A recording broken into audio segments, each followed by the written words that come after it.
New report by CBS News. Turns out the Mitt Romney people absolutely, positively believed they were going to win. They weren't faking it. They weren't just saying it for the cameras. They really thought it until the very moment they lost. And then they went, what? Sikdila? What happened?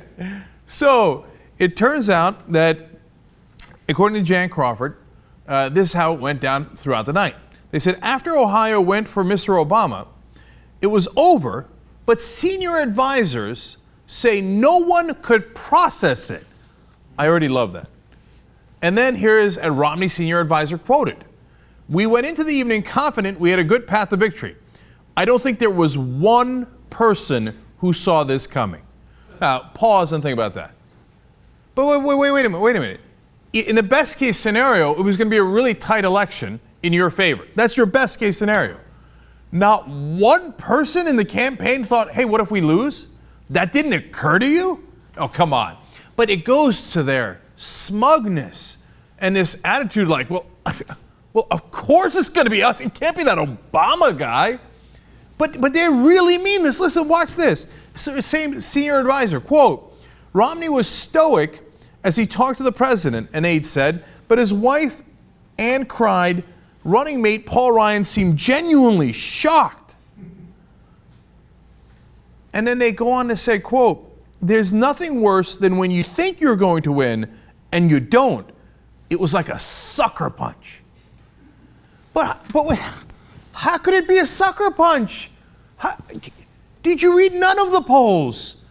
How could you not see that you were down by 3-5 in Ohio? You were down in Virginia. You were down in Colorado.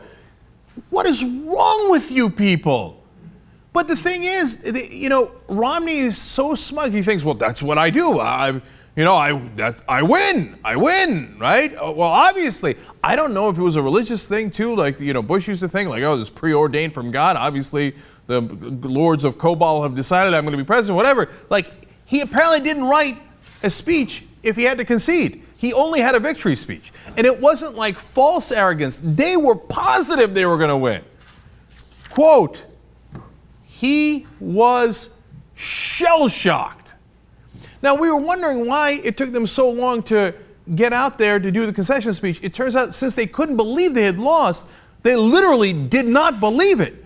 So they saw that Karl Rove on Fox News had said that, maybe Ohio isn't lost. They're like, yes, of course it's not lost, of course, right? And they're like, Columbus and Cincinnati. Once Columbus and Cincinnati come in, we're going to be in good shape. That made no sense. Then they lost Colorado. And then Florida looked terrible. North Carolina hadn't been called. Pennsylvania had been called. Everything's going wrong.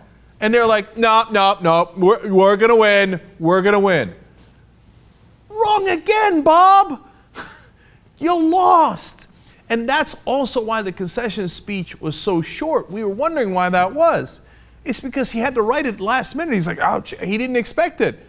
And when the Lords of Cobol or whatever it is that he thought was going to hand him the victory, didn't hand it to him, or his dad, whoever has handed him all his victories throughout life, he's like, but I thought I had this in my trust fund. Well, what the hell are we going to do now? And somebody brought Rafalka by, and they're like, well, exit stage left. He's like, I did not expect that. All right. Gone.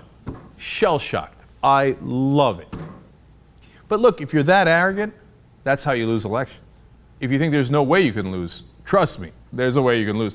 Especially when you were down by 10 in Ohio with 5 weeks left to go, and nobody considered whether you would lose. Wow, what a terrible, ridiculous campaign. No wonder they bungled it so badly.